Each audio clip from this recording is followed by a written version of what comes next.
Bonjour à tous. Dans cette vidéo, on va voir la correction détaillée avec rappel des différentes notions qui seront abordées de la partie informatique du sujet de maths du CNAM 2019 pour la filière ECT. On va commencer par la partie 1 de l'exercice 1 et avec la question C, la dernière question de la partie 1, dans laquelle on demande,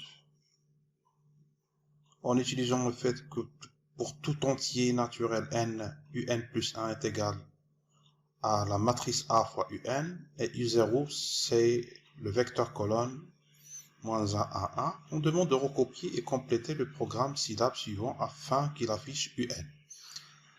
La valeur de n est un entier donné par l'utilisateur. Le programme commence par ce qu'on appelle une affectation qui concerne la variable n. Une affectation, c'est une instruction de base, une instruction élémentaire en programmation. Ça consiste à donner une valeur à une variable. Quand on parle d'affectation, on distingue deux types d'affectation et deux scénarios. Soit la valeur ou bien l'expression ou bien la formule de la variable est connue par le développeur, celui qui écrit le programme.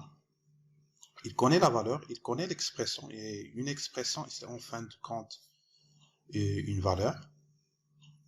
Ça se traduit en une valeur, ça se convertit en une valeur. Donc soit on affecte une valeur, soit une expression. Par exemple, n égale à 4.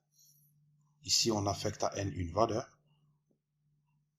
Bien n égale à a plus 2.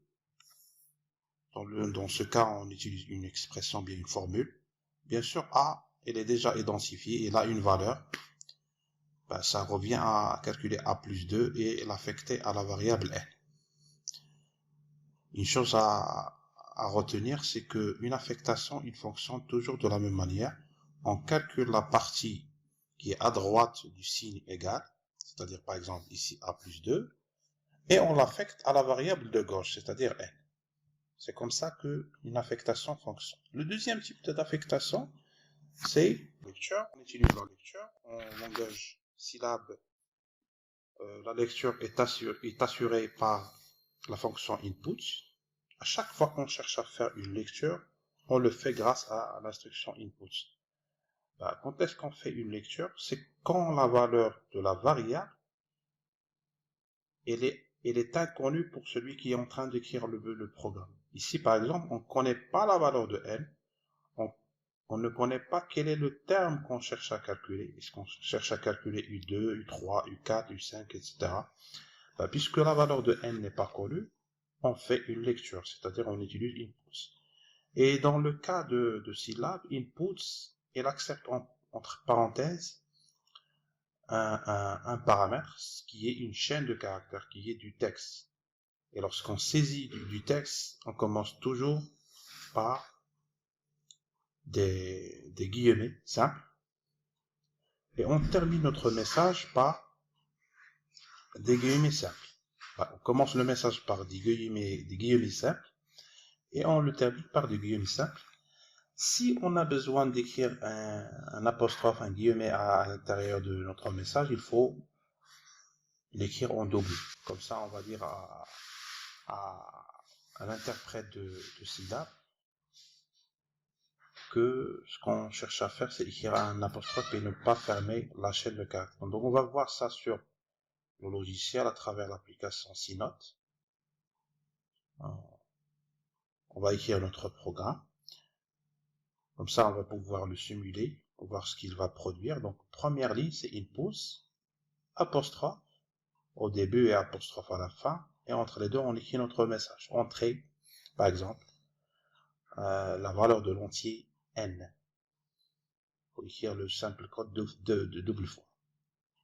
Vous allez voir qu'il sera écrit une seule fois. Il n'y aura pas de problème dans notre message. Si on l'écrit une seule fois, l'interprète de syllabe, il va croire que le deuxième apostrophe qu'on a ici, il permet de fermer notre message. Ce qui veut dire qu'il va signaler le reste comme une erreur. C'est pour ça que il faut l'écrire en double. Pour dire que on cherche à écrire ici un simple code, un apostrophe, un guillemet, et non pas fermer notre chaîne. Notre chaîne, il se ferme par l'apostrophe qu'on a écrit à la fin. Deuxième ligne, on demande d'affecter une valeur à A. En d'autres termes, A, dans notre cas, c'est la matrice A.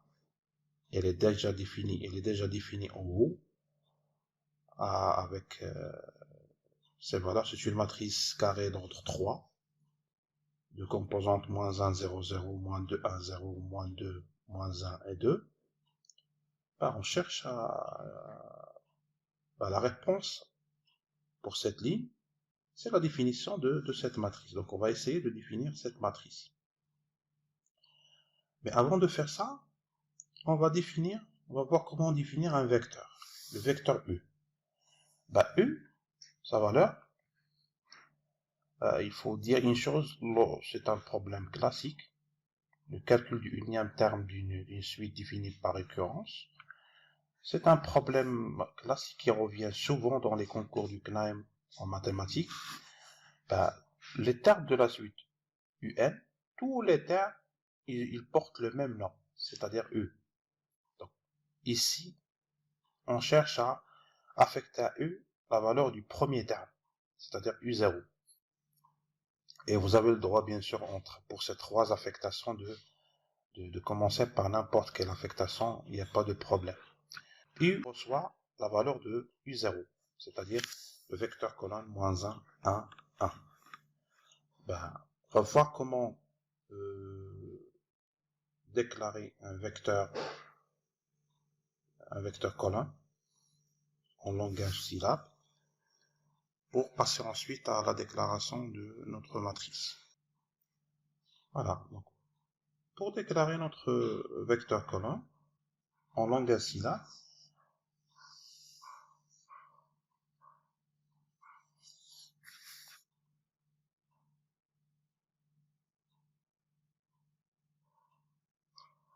on va voir un exemple. On affecte à U, entre les crochets, l'ensemble des composantes de ce vecteur. Pareil, soit par virgule, soit par point virgule. Si on utilise virgule, vous voyez, c'est un vecteur ligne. Si on utilise point virgule, on obtient un vecteur colonne. Les composantes sont des composantes au choix. Ça, c'est juste pour voir un exemple. Ce qui veut dire que dans notre cas,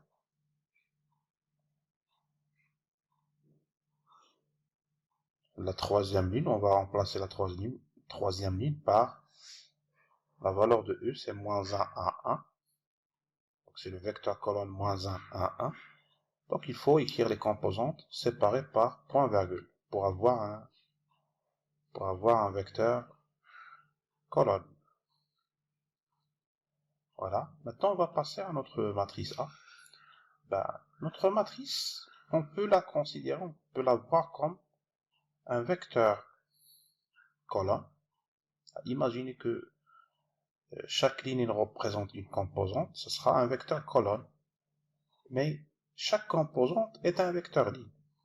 Ce qui veut dire que ce qu'on va faire, on va faire une instruction de ce genre. Ça c'est un exemple. Donc A égale, première composante, c'est un vecteur ligne. Par exemple, c'est 1,01. Deuxième composante, donc point virgule. Une fois on termine une ligne, on ferme les crochets, on saisit point virgule. On saisit la deuxième ligne, point virgule, la troisième ligne, et on ferme les crochets. Vous voyez que c'est notre matrice. Donc pour notre cas, c'est la matrice moins 1, 0, 0, moins 2, 1, 0, moins 2, moins 1, 2. Donc on va écrire ça. Donc on ouvre les crochets, on écrit notre vecteur ligne, moins 1, 0, 0. Donc les composantes sont séparées par virgule. On saisit point virgule. Puis le deuxième vecteur ligne, moins 2, 1, 0. point virgule, et le troisième vecteur ligne, moins 2, moins 1, 2, et on ferme les crochets. Voilà, il faut mettre ça entre les crochets.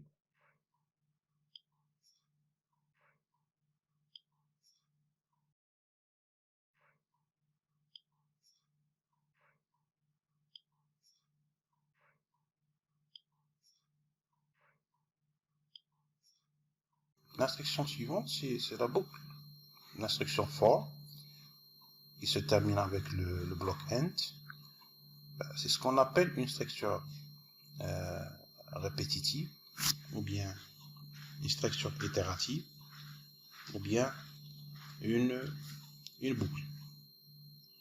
En programmation, il y a deux types de structures itératives, ou bien de boucles, selon le contexte, selon l'exercice. Il y a ce qu'on appelle les structures itératives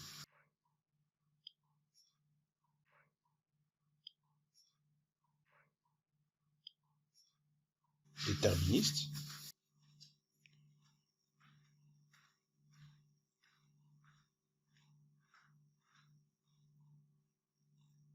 ou bien les boucles déterministes. Les structures itératives déterministes sont utilisées, ce sont des structures répétitives. Avec ces structures, on demande de répéter l'exécution d'une instruction. C'est le cas de U. Donc on va exécuter l'instruction qu'on va compléter ici. Puis, une fois terminé, on revient. En fonction de la valeur de I, on va voir de quoi il s'agit. On revient, puis on réexécute la même instruction qu'on a écrite. Et on va tourner un certain nombre de fois avant de passer à la ligne suivante, c'est-à-dire à l'instruction 10. On va tourner combien de fois? Et il y a deux cas de figure. Soit ce nombre de fois est connu, et on parle de structure ou boucle déterministe. Le nombre de répétitions est connu et déterminé. Soit ce nombre de répétitions n'est pas connu. Donc il y a les boucles déterministes ou bien la boucle pour en algorithmique ou bien la boucle for en langage syllabe. Donc on rappelle que ce type de boucles sont utilisées lorsque le nombre de répétitions est connu. Et dans notre cas, ce nombre de répétitions, c'est n. On va calculer n termes de la suite un. Donc le nombre de répétitions est connu. Le deuxième type de boucles sont les boucles non déterministes, ou bien la boucle algorithmique tant que, ou bien la boucle while en langage syllabe. Ils sont utilisés lorsque le nombre de répétitions n'est pas nécessairement connu. Notre terme, qu'il soit connu ou non, on peut utiliser ces boucles. C'est en quelque sorte le cas général. Vous pouvez traiter n'importe quel exercice qui présente la notion de répétition avec ce type de boucle, la boucle while.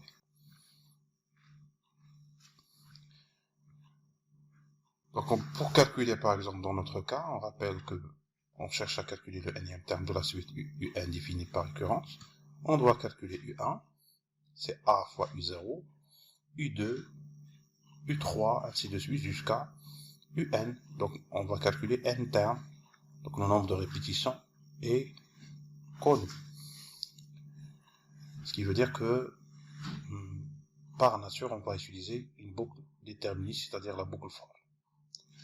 Maintenant, quelle est la syntaxe de cette boucle? Qu'est-ce qu'on écrit et comment compléter la ligne de for? For, il accepte comme paramètre ce qu'on appelle un compteur. C'est une variable. C'est une variable d'un nom que vous choisissez. Vous choisissez les noms de variables que vous voulez. C'est un compteur qui va compter le nombre de répétitions. Une fois on arrive au nombre de répétitions voulues, ce sera la dernière exécution. Dans notre cas, on cherche à calculer un avec la formule de récurrence qui est donnée. Ça veut dire que pour calculer, par exemple, pour calculer U1, pour calculer U1, ben, on va remplacer n par 0. Pour calculer U1, on va remplacer n par 0. Ça va donner U1 égale à A fois U0. U2, ce sera A fois U1. U3, ce sera A fois U2, ainsi de suite, jusqu'à UN, c'est A fois U de n-1. En d'autres termes, on calcule U1, U2, U3 jusqu'à UN. Le nombre de termes qu'on cherche à calculer, c'est n termes. C'est pour ça qu'on a utilisé la boucle for. Maintenant, pour calculer U1, on remplace n par 0. Donc la première valeur de I, c'est cette valeur, c'est 0. Donc pour calculer U1, on remplace n par 0. Et pour calculer UN, on remplace n par n-1. Donc la première valeur du compteur I, c'est 0. La dernière valeur de ce compteur, c'est n-1. Pour une boucle for, comment exprimer ça? On écrit for le nom du compteur I égale la première valeur, c'est-à-dire 0, 2 points, la dernière valeur, c'est-à-dire n-1. Voilà, ça c'est le compteur de la boucle for. Donc 0 c'est la première valeur, n-1 c'est la dernière valeur. Et vous allez voir que à l'intérieur de la boucle for, dans l'instruction qu'on va compléter à la ligne 5, on ne va pas utiliser i. I permet de faire le compte, pour compter le nombre de répétitions. Donc on peut donner à i n'importe quelle valeur qui commence par n'importe quelle valeur à condition que le nombre de valeurs de A, B, la valeur finale, soit égal à n. Qu'est-ce qu'on va écrire à l'intérieur de la boucle? Tous les termes de la suite s'appellent U. Et on a dit qu'une affectation, il fonctionne de la même manière. Donc on va écrire U est égal à A fois U. Bien sûr, en mathématiques, ça n'a pas de sens. C'est pas vraiment une égalité, mais c'est une affectation. C'est-à-dire, il faut calculer A fois U, et le résultat il sera affecté à U. C'est-à-dire que pour la première fois, U c'est moins 1, 1, 1, donc c'est U0 en quelque sorte. Si on la multiplie par A, ou si on multiplie A par U0, par U, on obtient la nouvelle valeur de U, c'est-à-dire U1. Donc on va écraser la valeur de U à la ligne 3, et on va le remplacer par la nouvelle valeur qui est A fois cette valeur U0. En quelque sorte, on a calculé U1. On revient, on incrémente le compteur, I devient égal à 1. Ensuite, on refait la même instruction, c'est-à-dire on calcule A fois U, mais cette fois, la valeur de U a changé. C'est la nouvelle valeur qu'on vient de calculer, c'est-à-dire U1. A fois U1, ça va donner U2. Donc cette valeur qu'on a calculée, A fois U1, on va l'enregistrer dans U, c'est-à-dire qu'on va écraser l'ancienne valeur qui est U1. Et ainsi de suite, on va faire ça jusqu'à n-1. Donc ce sera de 0 jusqu'à n-1. Bien sûr, I passe de 0 jusqu'à 1, puis de 1 jusqu'à 2, puis de 2 jusqu'à 3, jusqu'à n-1. Ça veut dire que le pas est égal à 1. Si on veut avoir un pas différent de 1 dans une boucle for, il suffit de le mettre entre la valeur initiale et la valeur finale en ajoutant 2 points. Par exemple, si on cherche à aller avec un pas de 2, on écrit comme ça, 0, 2 points, 2, 2 points, et la valeur finale. Bien sûr, nous, on a un pas égal à 1, parce qu'à partir de U1, on passe à U2, puis à U3, et ainsi de suite. Donc, soit on écrit 1, soit on écrit rien. C'est la valeur par défaut. Donc, on va rien écrire. Ça ne veut rien dire d'écrire un pas égal à 1 puisque c'est la valeur par défaut. Scilab, il va comprendre automatiquement qu'il doit avancer par un pas égal à 1. On va exécuter ça n fois, de 0 jusqu'à n-1, et comme on a dit, puisque dans la ligne 5, on n'utilise pas la valeur du compteur, c'est-à-dire dans l'expression, on n'utilise pas i, vous pouvez commencer par 0 et aller à n-1. Vous pouvez aller de 1 jusqu'à n, à 2, de 2 jusqu'à n plus 1, ce que vous voulez. L'essentiel, c'est que le nombre de répétitions soit égal à n, puisque la valeur de i n'a pas été utilisée à la ligne 5. Une fois on a exécuté ça, on va le dernier terme qui sera calculé, c'est la valeur de un. Il faut sortir de la boucle après l'instruction int et on va utiliser l'instruction disp, ce qui est l'abréviation de display, ça veut dire afficher. Une fois on a calculé le résultat, il ne faut pas le garder pour nous-mêmes, il faut l'afficher à l'écran pour l'utilisateur. Et pour l'afficher à l'écran, on utilise disp. Et entre parenthèses, vous avez le choix. Vous avez deux types d'utilisation de disp. Soit vous écrivez le nom d'une variable, et dans ce cas, on va afficher la valeur de cette variable. Soit, si vous voulez afficher un message, vous pouvez utiliser les simples codes comme ce qu'on a fait pour input. Voilà, on va enregistrer, puis question C, et on va exécuter pour voir le résultat de notre programme. Donc on va passer à la console. On nous demande, donc on exécute la première ligne, entrer la valeur de n. Donc vous êtes libre de choisir la valeur de n que vous voulez. Quel est le terme que vous cherchez à calculer. Par exemple, pour n égale à 5, on aura, vous voyez, U5 c'est 1, 3, 3. On revient à notre programme, on va insérer disp à l'intérieur de notre boucle, c'est-à-dire entre for et end.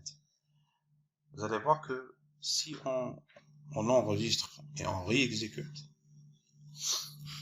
et on donne la même valeur pour n, c'est-à-dire 5,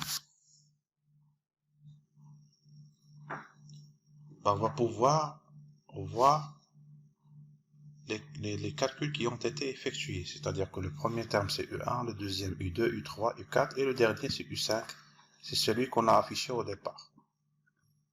Puisque nous, on est intéressé uniquement par le dernier, c'est-à-dire que disp sera exécuté une seule fois, il faut la faire sortir de la boucle. On ne met à l'intérieur d'une boucle que les instructions répétitives. Voilà pour la question C.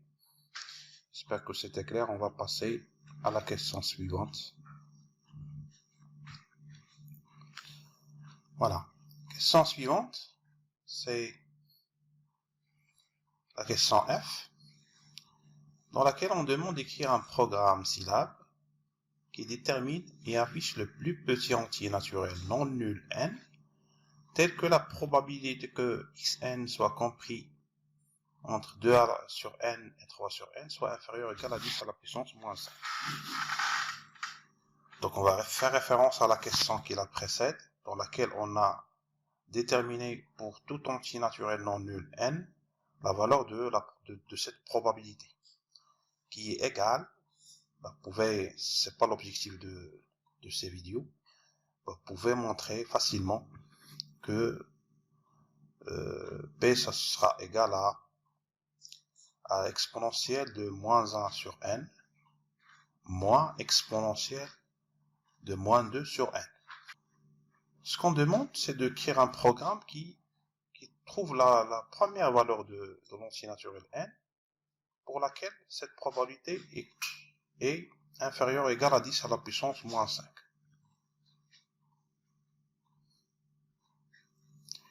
Cette fois, n,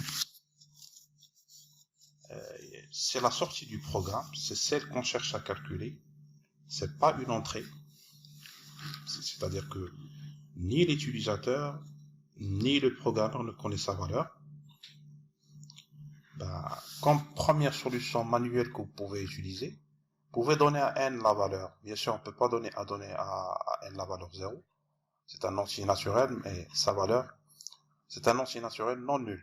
Donc, on peut commencer par n égale à 1 et calculer exponentielle de moins 1 sur 1 moins exponentielle de moins 2 sur 1. On va le faire dans la console. Comme ça sera beaucoup mieux. Voilà, dans la console,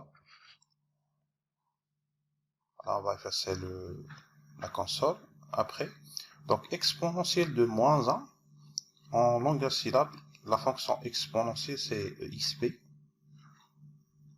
Donc, c'est xp, exponentielle de moins 1, moins exponentielle de moins 2.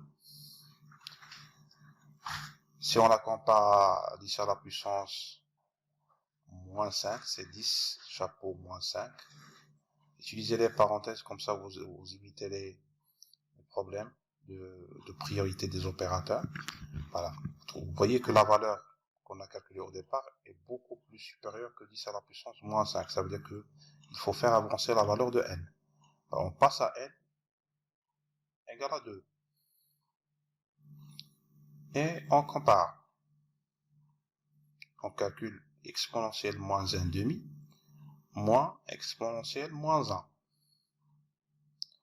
Ainsi de suite, jusqu'à ce qu'on trouve le premier entier naturel n pour lequel on va trouver une valeur qui est inférieure à 10 à la puissance moins 5. Vous voyez, exponentielle moins 1,5 moins exponentielle moins 1, c'est encore supérieur à 10 à la puissance moins 5. Donc on va continuer comme ça, en faisant avancer n jusqu'à ce qu'on trouve notre entier n pour lequel on a une probabilité inférieure à 10 à la puissance moins 5. Ça, si on veut faire ça manuellement. Bien sûr, on ne peut pas faire ça parce qu'on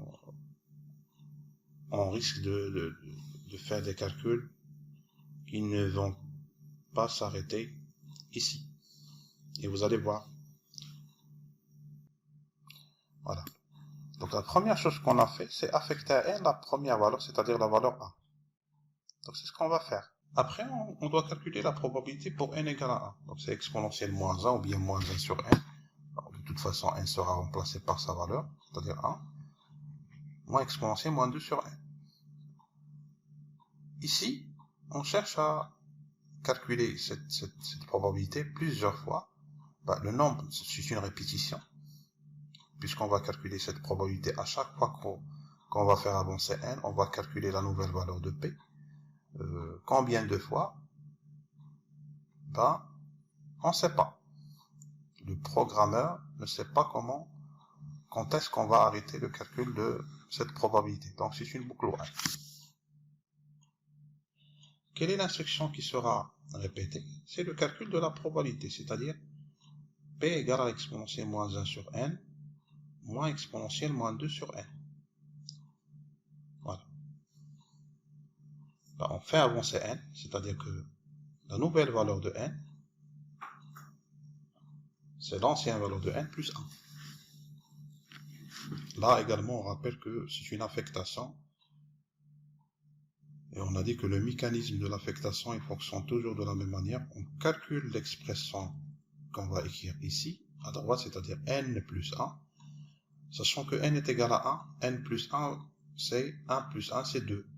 2, il sera affecté à n. La nouvelle valeur de n, c'est 2.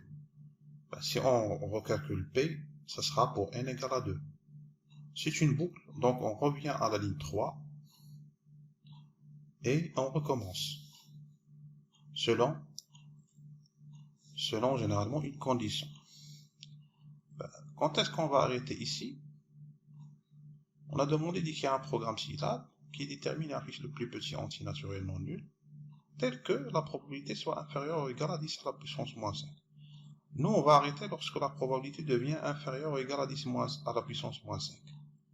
la condition de la boucle while, on rappelle que la boucle while, il accepte comme paramètre une condition. Et tant que cette condition est vérifiée, on va faire les instructions de la ligne 4 et de la ligne 5. La condition de la boucle ici, c'est tout simplement l'inverse de ce qu'on cherche à avoir. On cherche à avoir une probabilité qui est inférieure ou égale à 10 à la puissance moins 5. La condition, c'est P supérieur strictement à 10 à la puissance moins 5. Ce qui veut dire qu'on va calculer la nouvelle valeur de n, c'est-à-dire 2. On va recalculer P et on revient. Et on teste. Est-ce que cette valeur de P est supérieure à 10 à la puissance moins 5? Si oui, on va aller à la ligne 4 et la ligne 5. C'est-à-dire qu'on va incrémenter n, n devient égal à 3.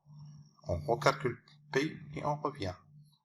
Et ainsi de suite, jusqu'à ce que la valeur de P, il va casser cette condition, c'est-à-dire que P devient inférieur ou égal à 10 à la puissance moins 6. À cet instant, on va sortir de la boucle, on va aller à la ligne 7 dans laquelle on va afficher la valeur demandée, c'est-à-dire la valeur de n. Voilà le programme de cette question. On va enregistrer question F et on va exécuter. On va aller à la console pour vérifier le résultat trouvé. Vous voyez que n est égal à 99 999. C'est une valeur très grande. Si on voulait faire ça manuellement, il faut faire à peu près 100 000 instructions, 100 000 calculs pour pouvoir trouver la valeur. Et si vous demandez au programme d'afficher P, vous voyez que P est exactement égal à 10 à la puissance moins 5. Voilà pour cette question.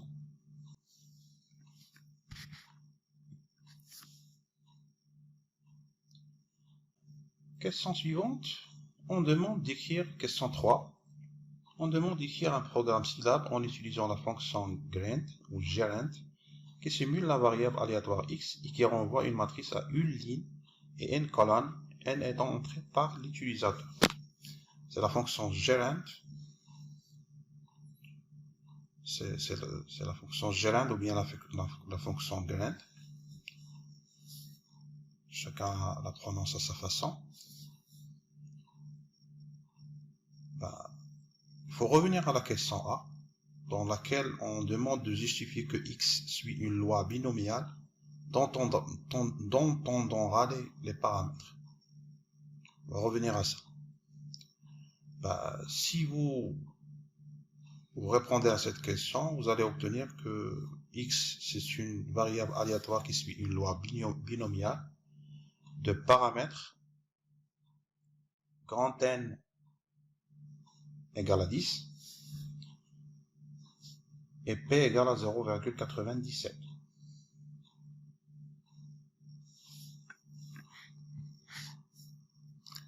C'est ce qu'on doit garder à l'esprit parce qu'on va utiliser ces paramètres pour faire la simulation. Donc n est égal à 10 et P est égal à 0,97.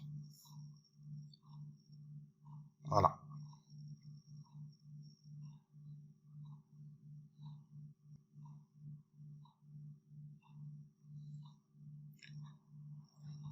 Pour faire la simulation avec la fonction gerund, donc on rappelle que la fonction gerund, il permet de simuler la plupart des lois de statistiques, des lois des variables aléatoires. Ce qui veut dire qu'on peut, pour faire la simulation avec cette fonction, on va commencer sa syntaxe générale. On va commencer par présenter sa syntaxe générale, qui est de la forme le nom d'une variable de sortie, ça peut être le nom de la variable par exemple, ou bien n'importe quelle variable. Par exemple, variable y, ou bien variable x, dans notre cas, égale à gerund, entre parenthèses, on cherche à obtenir une matrice M ligne N colonne. On commence par saisir la valeur de M et la valeur de N. Le nom d'une loi entre les guillemets, entre les simples codes. On va voir de quoi il s'agit. Et puis, les paramètres. Les lois, par exemple, les différentes lois qu'on peut saisir sont les lois binomiales, bin, pour la loi binomiale, géom, pour la loi géométrique, POI, pour la loi de Poisson, EXP, pour la loi exponentielle, NOR, pour la loi normale, et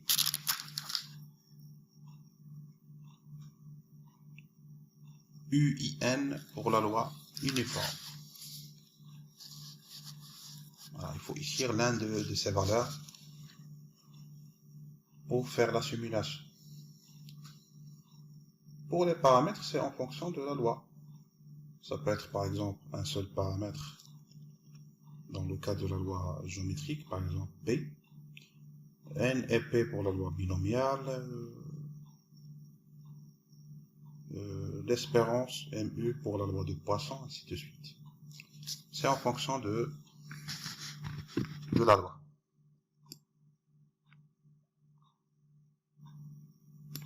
Voilà, dans notre cas, donc la première, on va écrire un nouveau programme. La première chose à faire, qu'on va enregistrer tout d'abord, c'est question 3, question D. Première chose à faire, c'est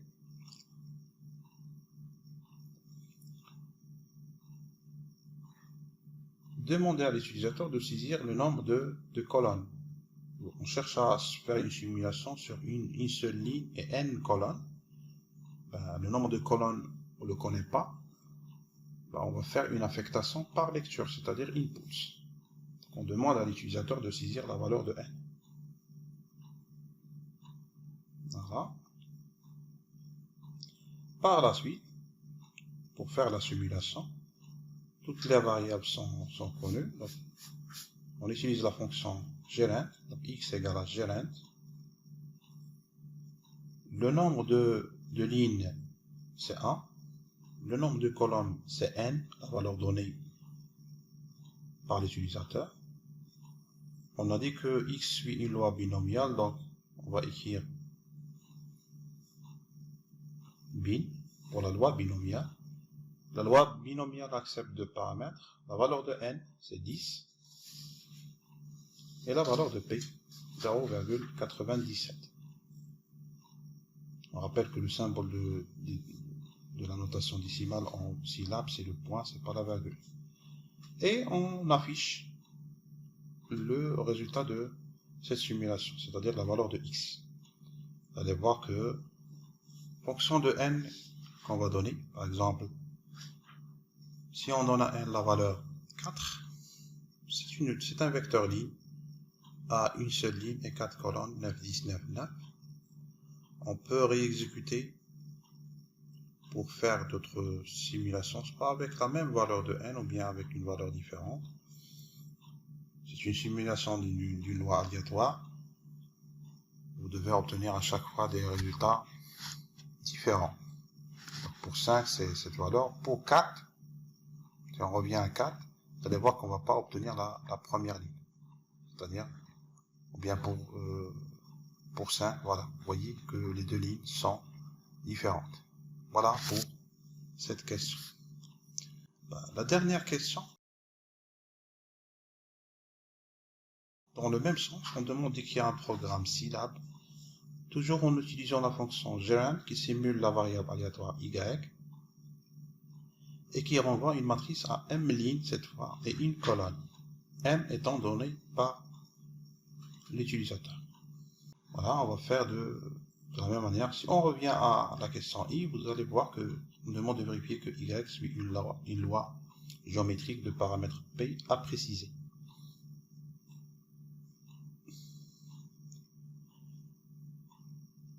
Il faut trouver que dans cette question, vous pouvez trouver que P est égal à 0,97. Voilà. Donc on va suivre la même syntaxe. Donc on va écrire un nouveau programme. Premièrement, on demande à l'utilisateur de donner la valeur de M, c'est-à-dire le nombre de lignes. Cette fois, on a une seule colonne. Donc on demande à l'utilisateur d'entrer la valeur de N, toujours avec la fonction inputs, in lecture.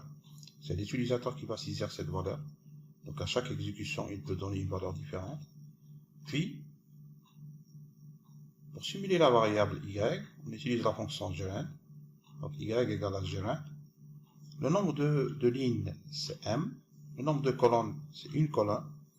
La loi, c'est la loi géométrique, donc c'est geom. Le paramètre, un seul paramètre, c'est p, c'est 0,97. Et on affiche la valeur obtenue en sortie, c'est-à-dire la valeur de y. On enregistre, c'est question 4, et on exécute. Voilà la console pour voir le résultat. Si on donne à m la valeur 5, vous voyez que c'est un vecteur colonne, 1, 2, 1, 2, 1. C'est les 5 lignes, une colonne. Voilà, si on exécute une deuxième fois, en changeant la valeur de m, on obtient un autre vecteur colonne. Voilà pour cette question. J'espère que c'était clair. Si vous avez des questions, des remarques, des requêtes à formuler, il suffit de commenter ces vidéos et de les partager. Merci.